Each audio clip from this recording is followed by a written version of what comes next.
佢就佢星期六咧，嗱我哋住喺多倫多就近住佢係住喺萬錦市啦嚇，唔知你熟唔熟多倫多？咁但係因為咧星期六朝咧就要喺密西西加市啊，阿 Grace 啊，好知哦，阿 Grace 啊，我而家喺嗰度啦，那我可以再要喺想。密西西加市嗰度出發，所以佢星哇期五晚咧就同一個好朋友，呢個好朋友係邊個咧？就係阿 Sinclair 同阿 Grace 嘅仔啊 Ivan。一陣間你都會見到 Ivan 嘅。Ivan 同我仔阿 Sam 咧就星期五晚咧就去咗密西西加市咧就住酒店，因為咧唔想星期六朝咧一早去到密西西加市咁遠，就寧願星期五晚喺嗰度住咗酒店。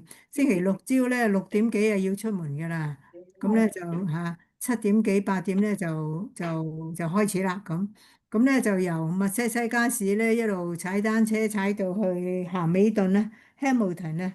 誒，哇佢踩160公里，本來哇咧就100公里嘅啫，但係因為佢收到好多人嘅捐款啦，即係哦，籌款，好多好多嘅籌款幾千蚊，佢就覺得應該都好，即係感激呢班支持佢。嗱，係支持咩咧？就係對抗癌症啊，對抗癌症啊！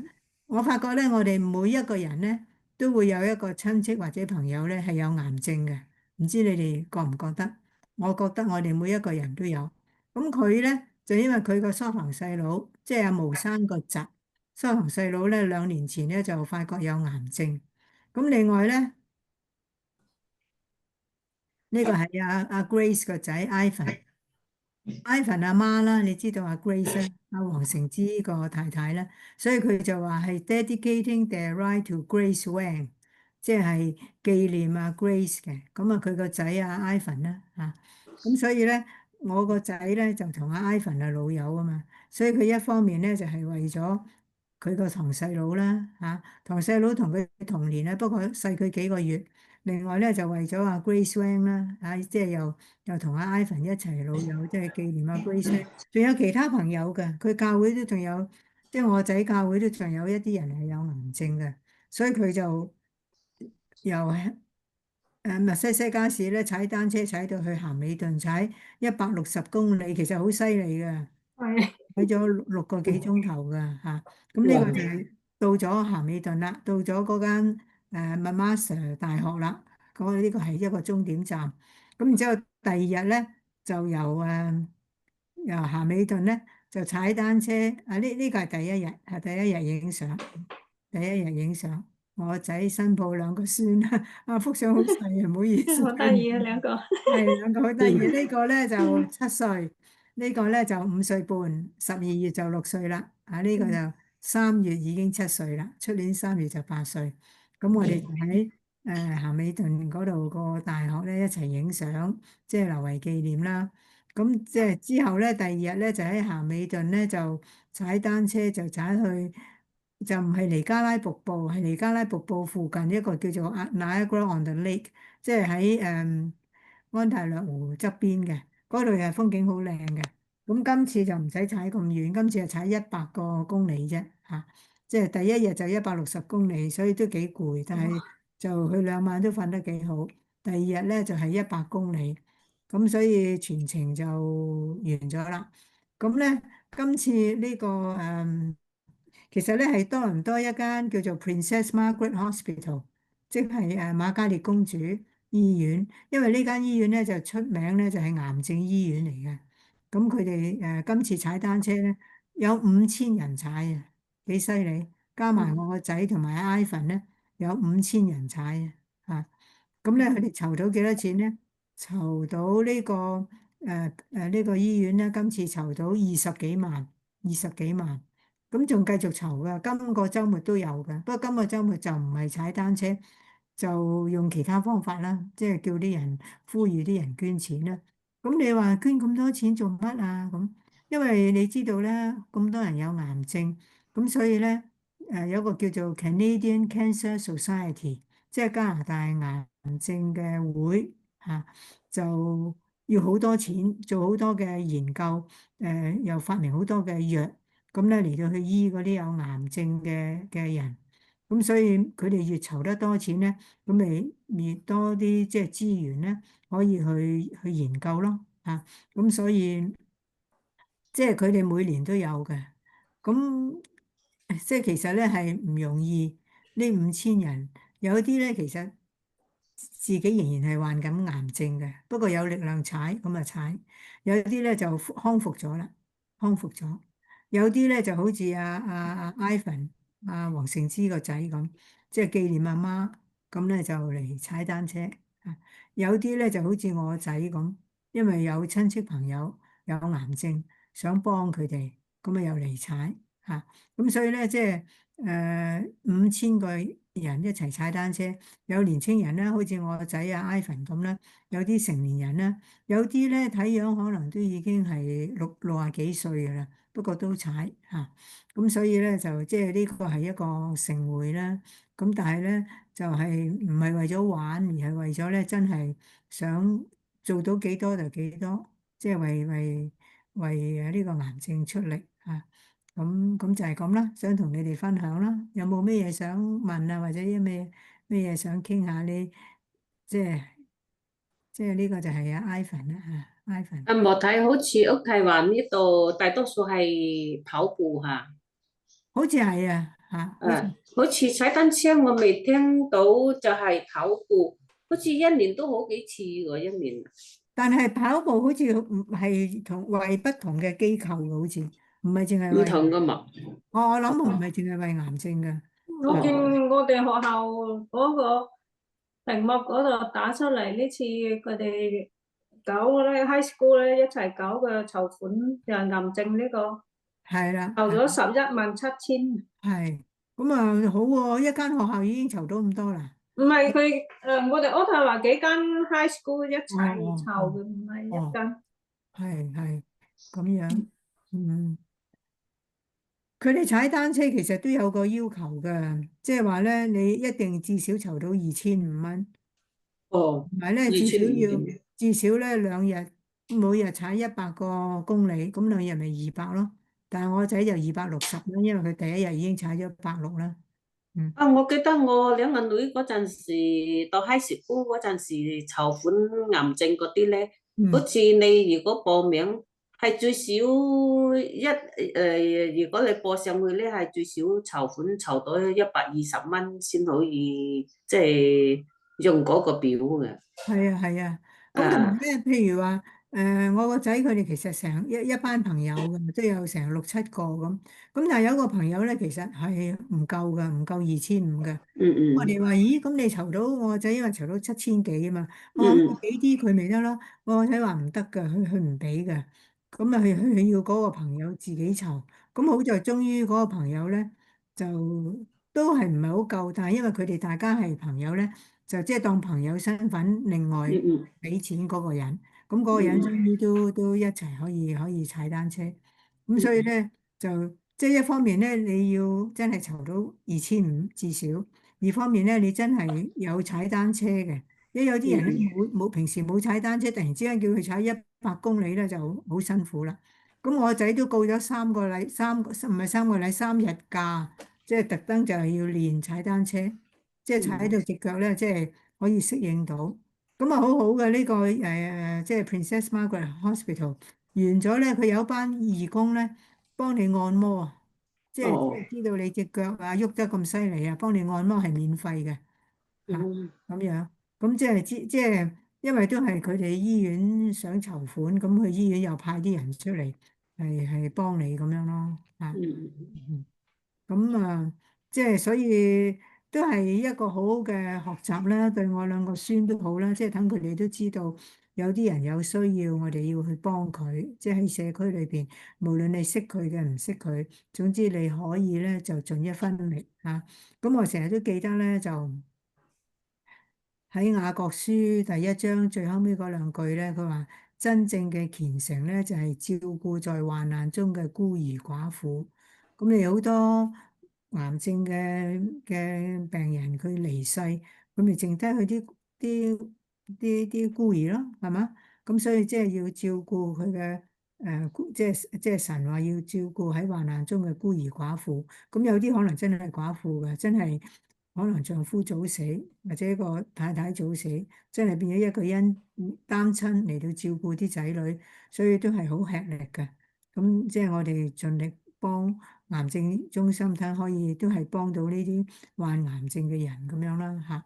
咁好啊，即係想同大家分享下啫嚇。好，咁好啦。咁我哋今日咧就讀24章。你話哇27節好似好長，不過唔緊要。不過咧今日嗰啲咧好直接嘅，比較直接，所以咧就好容易明白嘅。咁嗱，呢度第一段咧就第一到第9節咧就話大祭司等人咧就嚟到該撒利亞見總督啊，即係上次就講到啦，即係佢哋都係捉咗阿保羅啊嘛，係嘛？咁過咗5日咧，亞拿尼亞大祭司幾個長老同埋一個叫做帖土羅嘅律師落嚟，向總督控告保羅。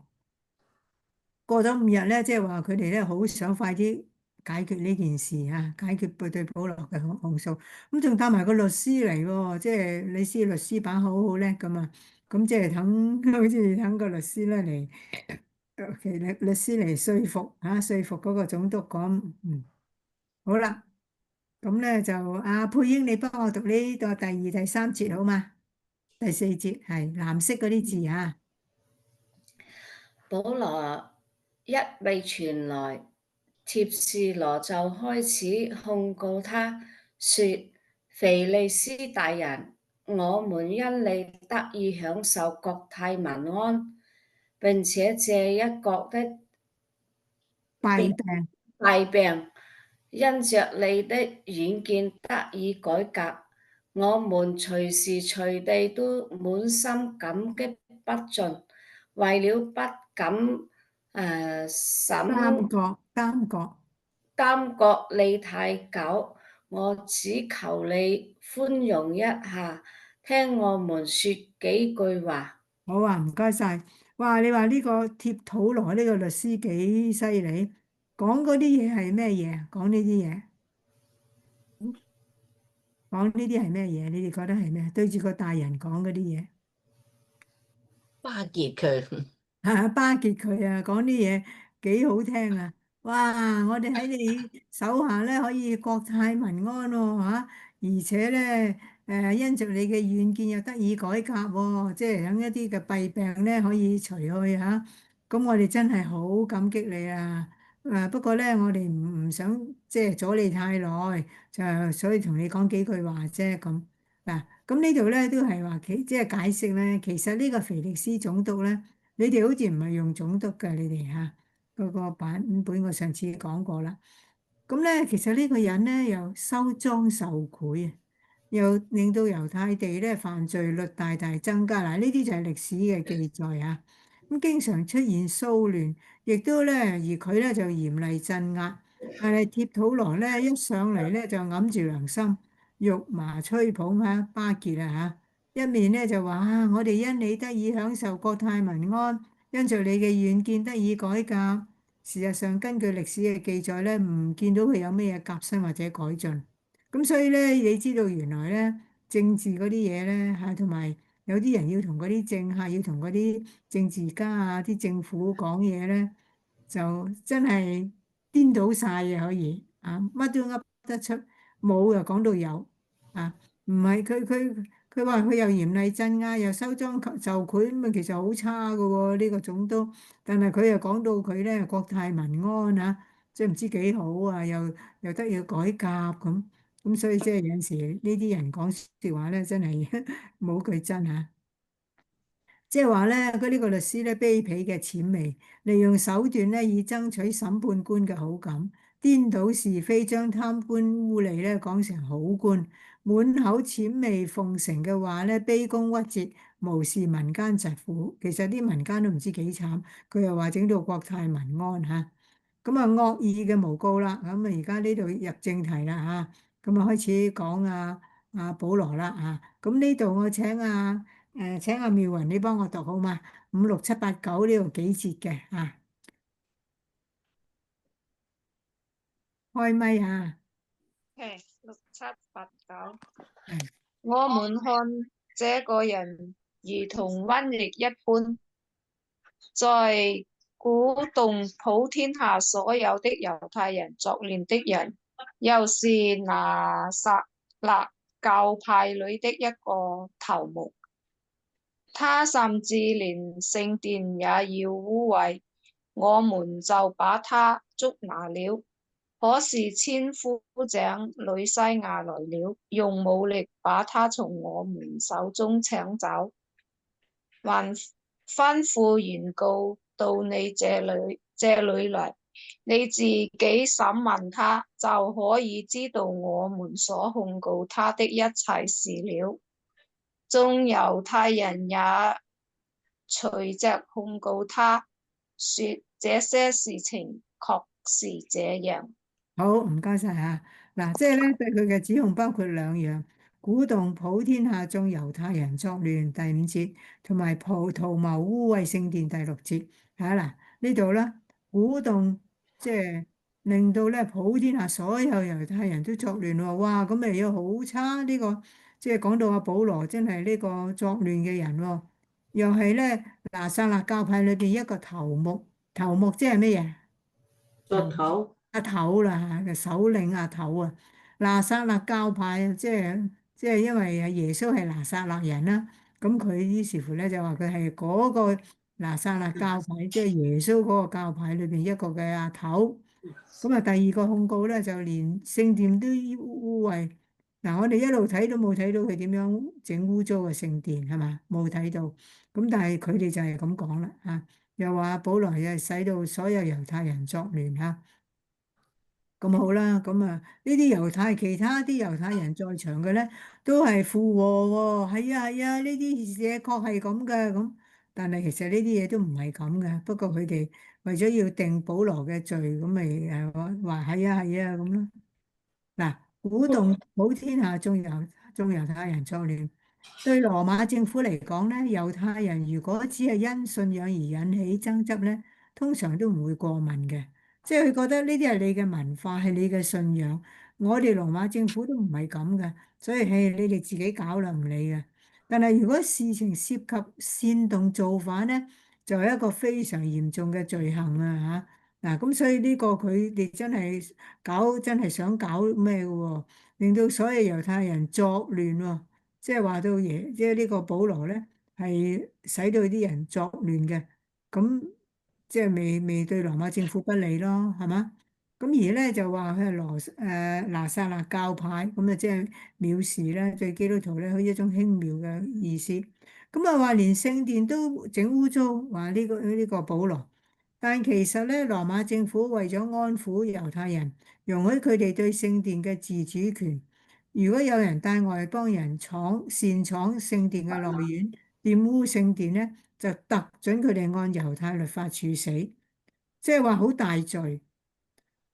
本來咧就係好啦，容許佢哋有自主權，即係羅馬政府俾你啲猶太人，你自己搞啦。但係如果你哋嗰啲外邦人咧，唔係猶太人，亂闖入聖殿嘅內院，你記得我哋早幾堂講過，有外院有內院，外邦人只可以喺外院，內院就係啲猶太人嘅。但係如果啲外邦人走咗入內院咧，佢就覺得係整污糟個聖殿嘅，咁咧就可以處死。嗱，咁你明唔明點解呢個律師同埋有班猶太人講到阿保羅咁差？因為可以處死啊！咁所以即係冤枉佢，話佢係搞污糟我哋嘅聖殿啊，咁可以處死咯，係嘛？咁呢種嘅處死咧，特准啊，羅馬政府特別准許佢哋，如果按猶太嘅律法處死呢個人，因為佢整污糟嘅聖殿而要令到佢處死咧，OK 嘅，得嘅。咁所以原來就係，所以要一方面就話佢係作亂，因為咧令到羅馬政府覺得哇呢個人作亂唔得啊，咁造反啊咁。第二咧就佢整到嗰個聖殿污糟邋遢，等嗰啲即係啲猶太人佢哋自己處死佢啦咁。所以咪即係對保羅就有呢兩個控訴，呢兩個控訴就係咁啦。個原因個目的就係想咁。咁咧，第八節咧就話你自己審問佢就可以知㗎啦，咁即係表示對腓力斯斷案嘅能力好有信心，即係唔係我哋冤枉佢啊？總督你又問問佢啊嗱，咁你估問唔問得出結果啊啦，係嘛？咁眾猶太人都跟住控告佢喎，即係在場嘅猶太人咧都同聲附和支持咧呢個律師對保羅嘅指控嗱。有啲宗教嘅人咧時時會同啲屬世嘅人合作，為咗達到目的，不惜作假見證。頭先嗰個律師咪假見證咧，話保羅要即係搞亂啲人嚟作亂，又話保羅咧整污糟個聖殿，呢啲咪假見證咯。保羅冇做啊。咁而誠實見證人咧唔講謊話，假見證人咧就吐出謊言。咁我於是乎咧就。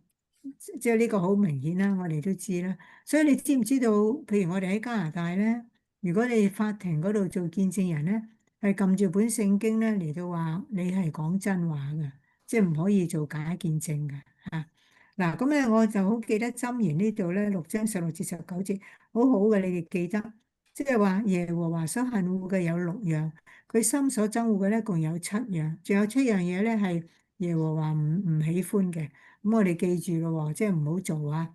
就係高傲嘅眼，第一；第二咧就講大話嘅嗰條脷嚇，即係個口啦；第三咧就殺害無辜嘅手，第三就係手；第四就個心，圖謀惡計嘅心；第五咧就非奔行惡嘅腳；第六咧就口吐謊言嘅假證人，並且喺弟兄間咧散播紛爭嘅人。嗱，唔好意思，你哋等等嚇，等等先。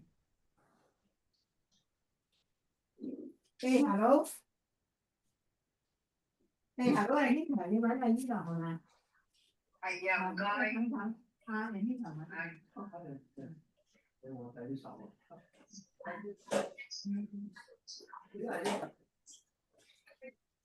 係得嘅。唔好意思啊，因為有人打電話俾阿毛耀初。嗱，並在弟兄間散播紛爭嘅人。我哋成日都記得啦，呢7樣嘢真係我哋唔好做，呢啲都係上帝唔喜歡嘅嘢。眼、口、手、心、腳，講大話，同埋咧即係散播紛爭啊！我哋記得呢啲嘢嚇。好啦，咁指明咧佢哋所告嘅事無法證實，即係啲保羅要解釋啦嚇。保羅喺腓力斯面前咧為自己辯護啊，幾方面嘅。第10節總督咧就向保羅示意，叫佢好啊，你講啦。咁保羅就話啦：我知道咧你喺本國咧審案多年，所以我樂意為自己申辯。你清楚知道啦，自從我上耶路撒冷去禮拜到而家都冇12日。咁無論喺殿裏邊、喺會堂中或者城裏邊，佢哋都冇見過我同人辯論喎，或者係煽動群眾作亂喎。亦都唔能夠向你證明佢哋而家控告嘅事。即係保羅首先咧就話：我喺呢度12日，我係去禮拜啫，去做禮拜啫，我都冇喺殿裏邊同人嗌交，冇喺度煽動，即係叫人去作反啊。咁呢個係第一方面，保羅為自己申辯嘅啊。咁嗱喺呢度就解釋啦。我知道咧，你喺本國審案多年。保羅呢句説話嘅意思咧，就係既然腓力斯喺猶太地治理多年，對猶太人之間嘅事務咧，應該係好熟悉嘅，所以咧對呢個案嘅判斷咧，唔會有困難。嗱，即係話唔會係有困難嚟到去，唔會係有，你停等先，唔會係有困難嘅嚇，即係。即係佢都對呢個腓力斯有信心，諗住你咁熟我哋啲法例，猶太人嘅法例你應該好熟嘅，所以咧我相信你可以即係明白嘅咁。佢咧就冇好似嗰個律師開頭咁樣喺度巴結咯喎，喺度講到又話享受國泰民安啊，又話你又幫我哋改革啊，好多嘢我哋好感激你。保羅完全唔係啊，喺呢度一陣間就睇下保羅佢點樣講法，佢完全冇好似嗰個律師咁喺度奉承喺度阿諛嚇。好啦，咁佢話我上耶路撒冷去禮拜到而家都冇12日。呢個説話咧就表示保羅上耶路撒冷嘅目的係作禮拜啊，係敬拜啊，唔係去鼓動生亂啊。同埋咧喺咁短嘅十幾日嘅時間裏邊，12日，佢所做嘅一切，大家有眼見啦。佢有冇真係作亂啊、搞事啊？大家好容易一睇查到啦嚇。咁咧就係佢話聳動咧係針對辯論係針對反對嘅人，聳動咧係針對一般嘅群眾。呢兩樣嘢都係惹起動亂嘅主要手段。所以佢話我冇動亂啊，冇搞呢事啊。咁咧即係你揾唔到我有啲咩可以控告我嘅證據出嚟啊？咁所以即係話保羅係用事實嚟到去申辯，去證明咧。佢嚟呢度唔係要作反，唔係搞亂。但係有一件事咧，我要向你承認，佢就話係啊，佢哋所稱做異端嘅呢個道咧，我係正係根據呢個道咧嚟敬拜我嘅祖先嘅神。即係佢好坦白。啊，呢班人話呢啲係異端，係話拿撒勒教派啊嘛。我係為咗呢個道，呢個真道嚟到敬拜我祖先嘅神。一切律法同埋先知所記嘅咧，我都相信。嗱，佢講出佢嘅立場，佢信仰嘅立場。我靠住神所傳嘅盼望咧，亦都係佢哋自己所期待嘅，就係義人同不義嘅人咧都要復活。嗱，佢真係講得好清楚。呢個其實咧，亦都係俾保羅有一個機會為基督作見證嚇，即係都要復活嚇。因此咧，我常常勉勵自己，對神對人咧，要常存無虧嘅良心。即係因為咧，佢話異端嘅道咧，就因為啲猶太人咧當信耶穌咧係一個異端，即係認為係背離猶太教嘅信仰。因為咧都重溫一下啦，佢哋點解咁憎耶穌咧？因為耶穌成日話我與父原為一啊，即係我同上帝同神咧係一體嘅，即係話佢自己係神。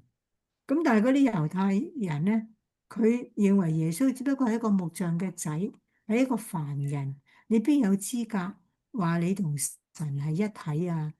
佢哋覺得咧耶穌係褻瀆神，因為佢哋個即係嗰種嘅成見、嗰種嘅偏見喺度啊，佢都唔肯聽阿耶穌講嗰啲嘅上帝嘅教訓啊。咁所以咧，佢哋就當耶穌當基督教信仰咧係異端啊，就離開咗佢哋猶太教嘅信仰。咁啊，我哋應用咧就係我哋信徒咧唔需要承認我冇做過嘅嘢，但係一定要承認自己嘅信仰，即係表示自己嘅立場。呢個係榮耀，亦都係見證。因為信耶穌係一件榮耀、光明正大嘅事啊，係一個見證。但係好多信徒咧就驚公開承認自己嘅信仰，點解啊？只係想暗地裏作基督徒。點解嗰啲人即係咁驚公開承認自己嘅信仰啊？你有冇見過有啲咁樣嘅信徒，或者自己可能有陣時都會犯咗呢個毛病？點解咁驚唔敢公開承認自己嘅信仰呢？係點解？怕被人排斥。怕被人排斥，係啦，啱啦，因為人哋覺得，即係，嗯，有冇好信啫？人哋有啲人甚至話，嗰啲冇頭腦嗰啲人就信㗎啦，我信自己，我信科學，我唔信呢啲嘢㗎，咁係咪？即係被人排斥或者被人嘲笑啊，係咪？但係我哋信咗主，我哋知道，嗯。你諗下，有啲嘅醫生，有啲嘅大科學家，佢哋都信主、信耶穌。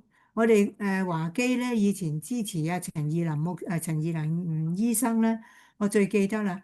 佢一路都冇信主嘅，但係到佢讀醫學院，讀完大學籌樓嗰幾年之後去醫學院，佢喺即係睇到人嗰個構造啊！哇，咁精細，咁完美嘅，佢開始醫學一年班咧，開始諗，到2年班嘅時候咧，佢決定要信耶穌，因為佢覺得呢一個神咧，大自然裏邊睇到神係咁偉大嘅創造，然之後再睇到人睇嗰個構造咁奇妙咁美好，佢知道咧係有一位創造主，就係呢一位神，咁所以佢就信咗主。咁後尾咧佢就去做宣教，去中國宣教咗幾廿年啦，而家喺多倫多退休啦嚇。咁所以咧，即係我哋信過耶穌嘅人咧，我哋而家呢班信耶穌嘅人咧，我哋真係要睇一睇，諗一諗，我所信嘅神係真實嘅，我就敢公開承認自己嘅信仰，唔好怕人哋嘲笑，人哋係會嘲笑嘅，唔好理佢啊。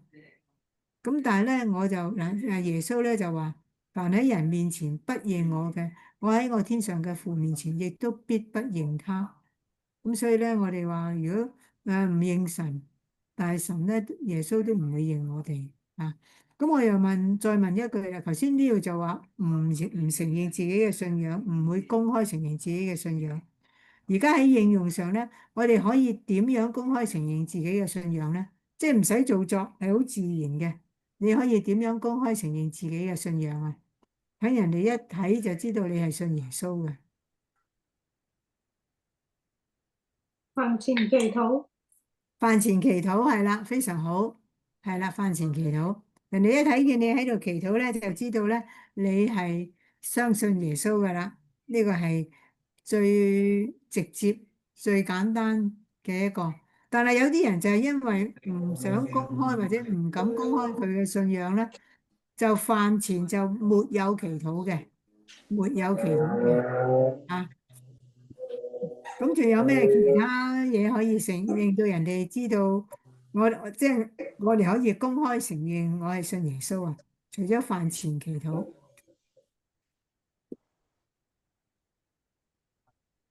承認自己係基督徒啊。係啦，即係話俾人聽自己係基督徒。嗯，你哋記唔記得阿淑賢今日冇喺度啊？可能阿淑賢喺度，佢會記得。我嗰陣時點解我啲學生知道我係信耶穌嘅咧？嗱，喺課堂裏邊就唔可以講嘅，唔可以講信仰。課堂之外咧就可以啊，即係我可以特別係主要同中國人啦。但係喺課堂以內咧，我都可以公開承認我係一個信耶穌嘅人。點解咧？每逢禮拜一咧，我哋返到學校咧，我哋梗係輪流，我哋圍住一張台，有成12、13人、14、15人，就每人咧就講出你週末做咗啲乜嘢，去咗啲咩地方。咁啊，佢哋都好樂意講㗎喎。咁同埋亦都係俾機會佢哋練下會話啦，係咪？咁我係亦都梗係話，我週末咧就禮拜六去咗團契，禮拜日返咗教會。咁啊，團契係做乜嘢嘅？教會係做乜嘢嘅？咁佢哋咪知咯，知道我係返教會嘅，我係信耶穌，我返教會啦。咁另外一方面咧，就係有陣時我哋讀一啲嘅英文咧，有啲嘅句咧就話：當你開心嘅時候，你做乜啊？當你唔開心嘅時候，你做乜啊？咁佢哋都有講嘅。開心嘅時候咁啊，揾朋友一齊玩啊，乜乜啊。唔開心嘅時候咧，就我唔記得佢哋講乜啦。因為你知我啲學生咩人都有嘅，少數族裔咩人都有。咁我就會話唔開心嘅時候咧，我就祈禱。誒，我就交託俾神，咁佢哋咪又知咯。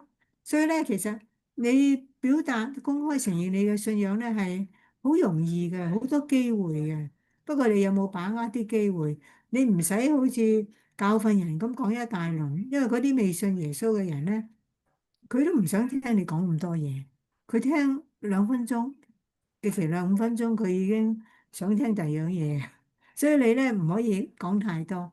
我淨係話啊，我咪祈禱咯咁啊，講1分鐘2分鐘咪講完咯，就係咁。咁我希望你哋咧都公開承認自己嘅信仰，唔使話好似好巴閉咁，即係令到人哋覺得好煩，因為咁啊反效果啦嚇。而係你咧可以好即係自然順理成章咁喺一啲某一啲嘅機會就可以表達到出嚟，咁人哋咧就會睇到嘅啊。好，咁我哋呢個係應用啦嚇，咁繼續講落去啦。咁但係你和合本嘅翻譯咧，第15節就同我嘅和修本有啲唔同嘅。你嘅翻譯咧就話，並且靠着神盼望死人無論善惡都要復活，就係佢哋自己都有呢個盼望。咁我咧就想解釋咧盼望唔係呢一度，唔係呢度嘅。總之，另外有一個版本咧就係咁寫嘅，前後兩個盼望喺原文係有唔同嘅字。第一個盼望咧就係有信心、有希望；第二個盼望咧就係期待嚇。咁樣咧就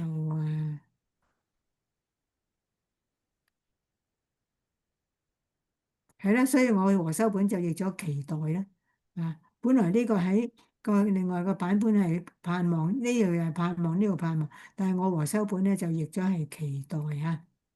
好，誒、即係人，佢話另外保羅咧就講，因為佢要講復活啊嘛，又要講盼望啊嘛，咁佢就話就係義人同不義嘅人都要復活，即係只盼望普遍復活。人呢並非一死就了之，一了百了，而係死後咧仲要復活，面對審判。希伯來書講嘅，按住各人生前嘅行為接受報應，行善嘅喺基督裏邊就得到獎賞。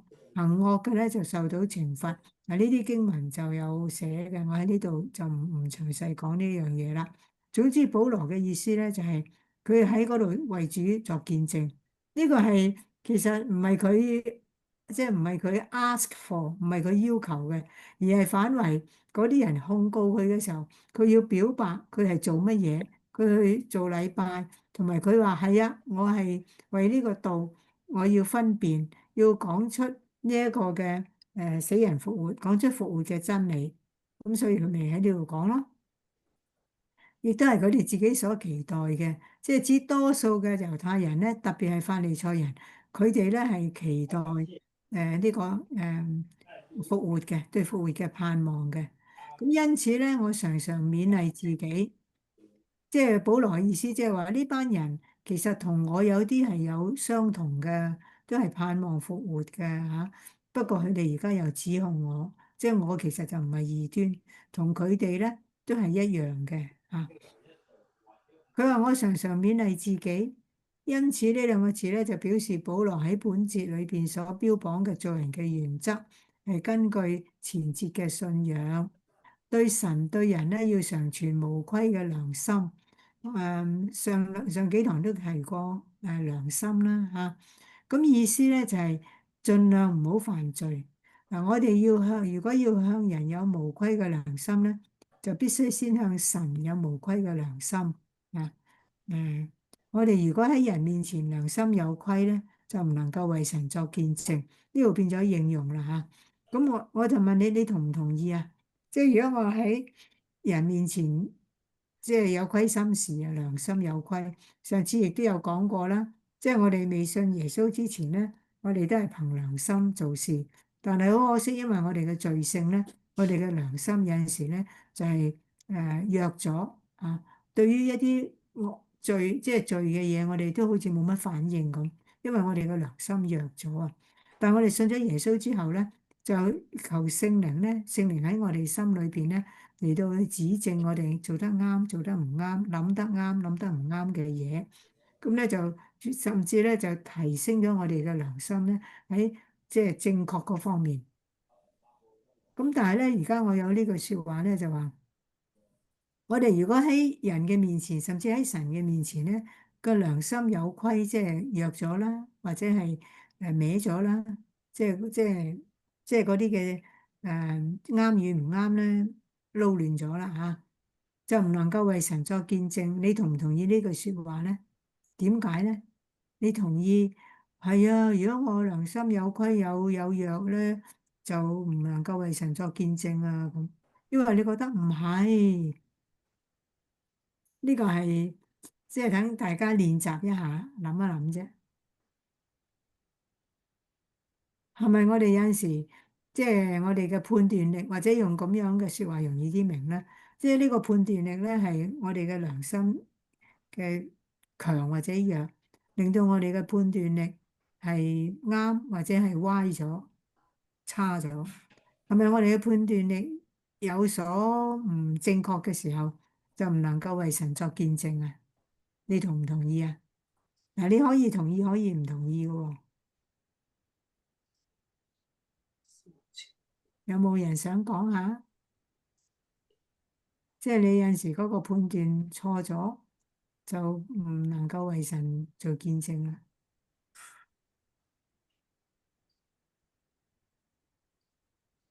你哋諗下，嗱，我哋諗下為神做見證係見證啲乜嘢？係見證神嘅作為啦，神嘅恩典啦，神嘅偉大啦，係嘛？咁咧，但係如果有陣時我哋嘅判斷錯咗，我哋講嘅嘢錯咗，做嘅嘢錯咗咧，就好影響，呢個係真嘅，就好影響咧我哋為神做見證。因為人哋覺得你又話神係咁嘅，但係你做出嚟又唔係喎。即係嗱，最簡單一樣嘢咧，就係你成日都話神係愛，但係佢睇見你做嘅嘢又冇咩愛心嘅，即係對人又冇咩嘅善意嘅，咁佢咪覺得可能又覺得好混亂，可能咧就會對神咧就，切呢個神咁嘅，我真係唔信啊咁。你又話信神，又話有愛，呢啲完全冇愛心，我真係唔信啊咁。咁所以咧係真係會對於為神作見證咧係有虧損嘅。咁你話哇，如果咁，我哋真係時時都唔係好妥嘅喎，咁我咪真係冇可能為神做見證，又會唔會有呢個嘅疑慮喺度咧？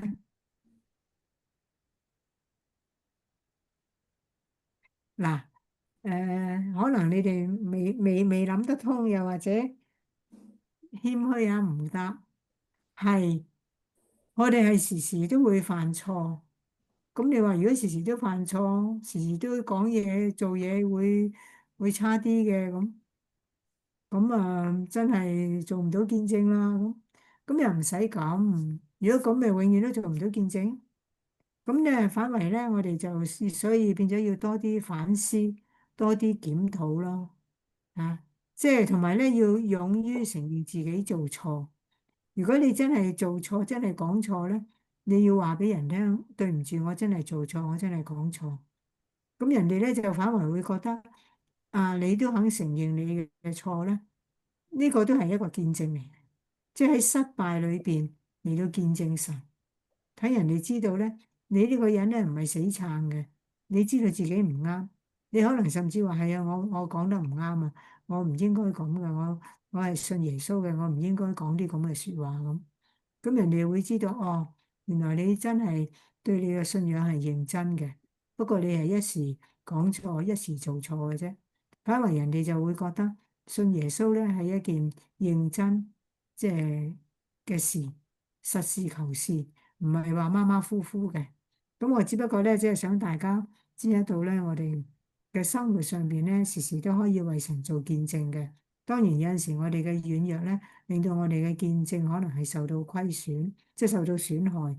但係咧，只要我哋再站翻起嚟，依靠神，同埋承認我哋做得唔啱，神會幫我哋，人哋都會明白嘅嚇。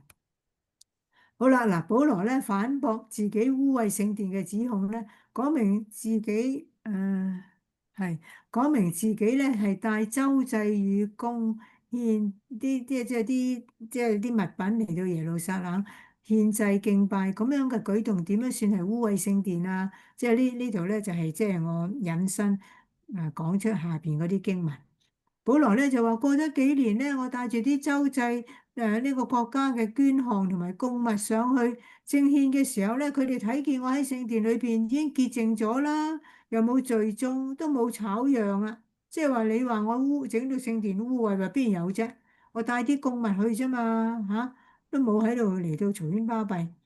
嗱，呢個咧就係唯一呢一個呢一節經文咧，就唯一嘅經節咧，清楚提到保羅呢一次耶路撒冷之行咧，就陪同亞該亞、馬其頓啊呢啲各省教會嘅代表，係將呢啲嘅物資咧送到耶路撒冷呢個嘅嘅任務。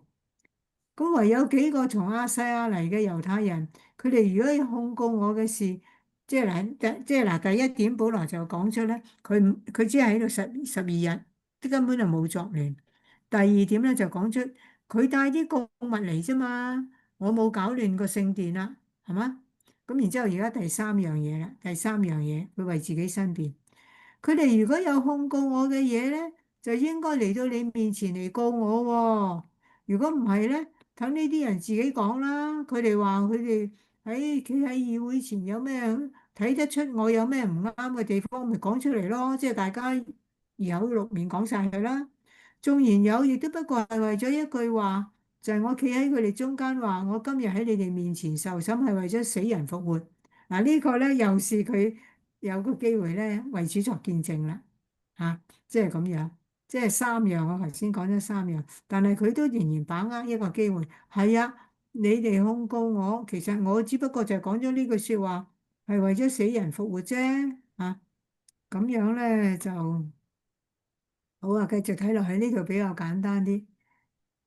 即係阿保羅話，就等呢啲人自己講啦。咁呢啲人就係指當時喺總督面前控告保羅嘅猶太人。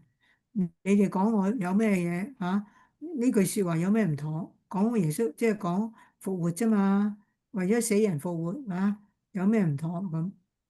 咁咧係啦，呢度我頭先解釋咗啦。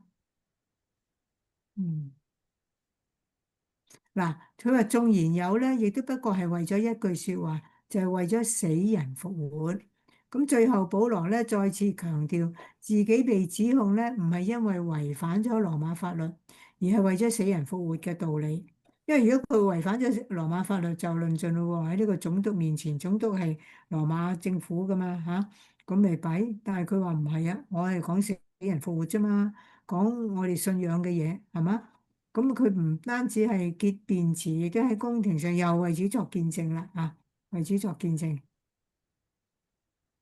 咁咧呢度係另外一段啦就冇立即審斷，就吩咐人寬待阿保羅咁。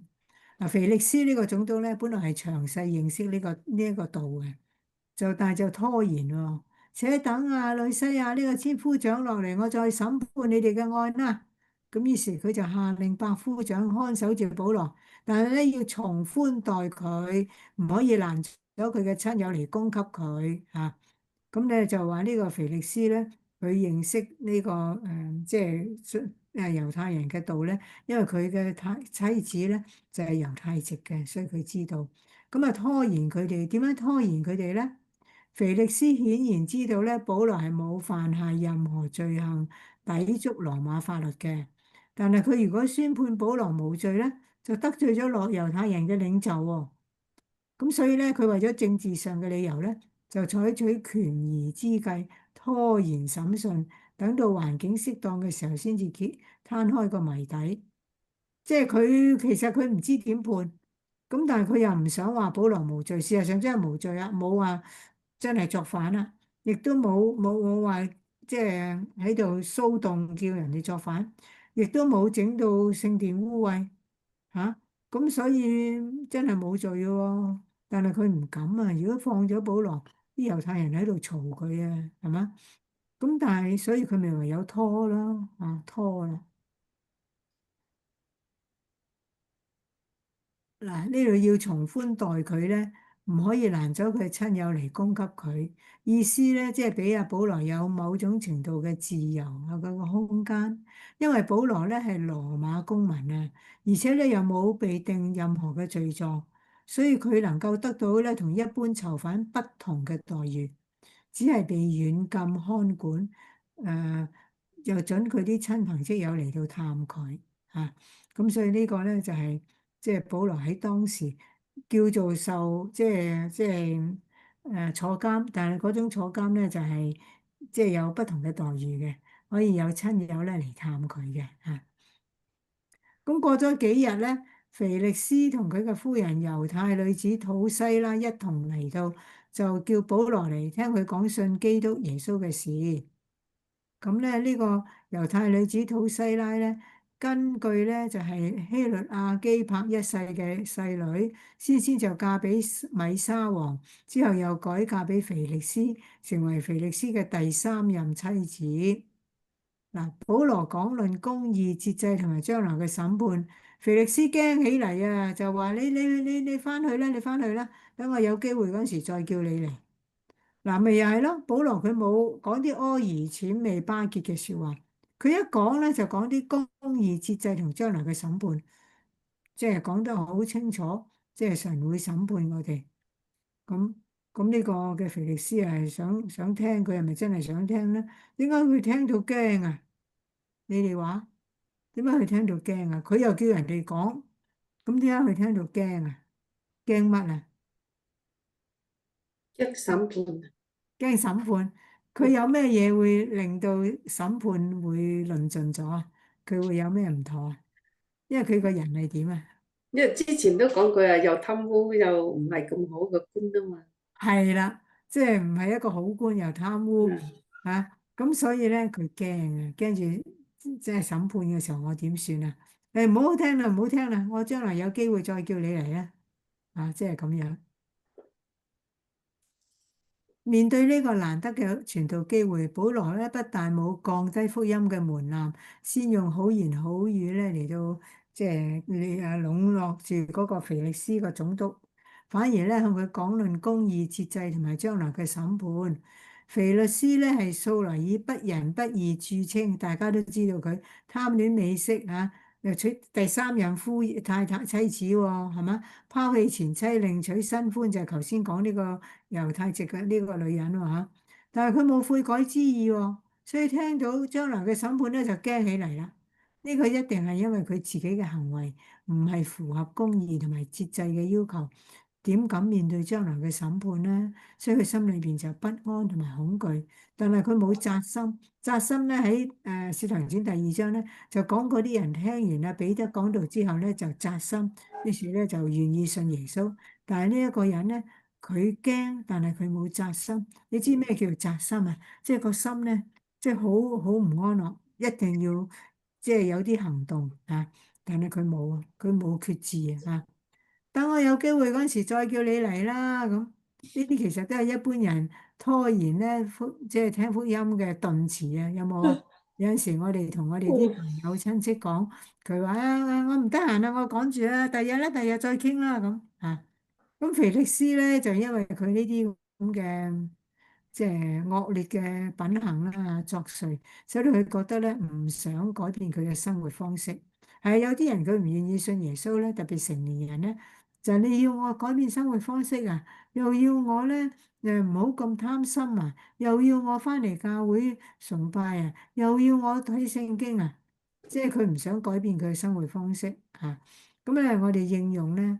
好多人聽到福音信息受到感動，但係可惜當場未能夠表態悔改相信，冇決志啊，逃避啊。但係你唔知你逃避咗幾耐喎，終於沉淪。即係好似我哋話早幾日喺印度嗰個飛機咧，飛去倫敦嗰個飛機咧，即係英國嘅飛機，起飛咗都唔夠5分鐘就失事啦，死晒，剩翻有個人喎，反為有個即係。即係全架飛機200幾人咧，得佢一個人生還。咁你話啊，我遲啲啦，遲啲啦，等機會啦咁。如果你喺坐喺個飛機裏邊，突然之間有咁嘅失事，你仲有冇機會信耶穌啊？冇啊，終於未沉淪咯。咁我心裏邊諗，希望呢一個得到即係冇事啊。佢真係擦個背脊擦傷少少咋。佢嘅解釋咧就話，佢坐近嗰個機門咧，個機門都爛咗，咁佢嗰張凳又爛咗，佢就直情跳咗出嚟，咪走咯。所以佢只係割傷咗少少，喺醫院嗰度受傷，但係唔係話大傷。我希望佢即係大難不死咧，就真係快啲信耶穌啦。誒，佢仲還行得到添啊，放病。係啊，行得到啊，你哋都睇到啊，係個背脊嗰度有啲血嘅喎，係啦係睇到個啦圖案啊。嚇嚇，你真係，但係就係如果嗰200幾人當中有人話以前聽過福音嘅，遲啲啦遲啲啦，今次冇乜，你遲到咁都冇乜機會俾你信啊，係咪？咁所以即係我哋勸我哋啲朋友唔好嚇佢，不過話俾佢聽，你真係唔知道你將來仲有冇機會，所以咧你今日聽到福音。即係覺得個心係要信就要信，唔好拖延嚇。好啦，咁呢度咧就呢度講埋講埋呢度啦嚇。腓力斯咧，原來佢係咁嘅，又希望阿保羅即係賄賂佢啊，因為佢慣咗受賄賂啊嘛，俾錢佢，咁咪得米啦。但係所以咪成日叫阿保羅嚟同佢傾偈，其實就想傾傾下咧。阿保羅俾錢佢，點知咧冇啦，保羅冇啦。而後尾阿腓力斯都即係人哋替咗佢個位啦，佢要走啦嚇。咁腓力斯要討猶太人嘅喜歡，將保羅留喺監裏邊，嗯但係佢自己都冇咩益處喎，因為保羅冇賄賂佢啊嘛嚇，佢又冇信主喎嚇。嗱，腓力斯係一個貪財嘅人，可能因為保羅咧提到帶住啲錢去捐獻去到嗰度，咁咧佢就等候保羅嘅朋友咧用錢嚟行賄，指望保羅咧送佢銀錢，所以屢次叫佢嚟同佢談論，結果係一次又一次聽福音，一次又一次咧同救恩擦肩而過，即係喺個膊頭度揩一揩啫，冇順道啊！咁今日就係講到呢一度，即係24章就係咁啦。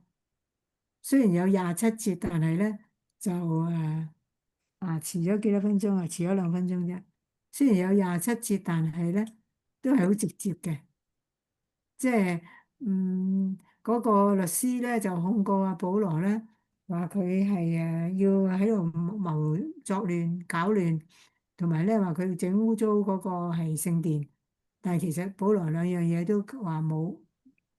咁咧就話你哋可以控告我啊，點解唔控告我啊？就講啦，講唔出。而另一方面咧，保羅就趁住呢個機會咧，就講出我嚟咧就係講復活嘅道理，即係為主作見證啊！佢趁機會，咁我哋都真係要把握機會啦嚇！即係而家嘅世代邪惡啊，真係要帶領多啲人信主。咁有冇咩問題啊？你哋今日有冇咩想分享？嗯？有冇乜嘢諗到？你或者曾經有人有同親友講福音，但係遇到咩嘅阻滯，你想拎出嚟講，大家研究下。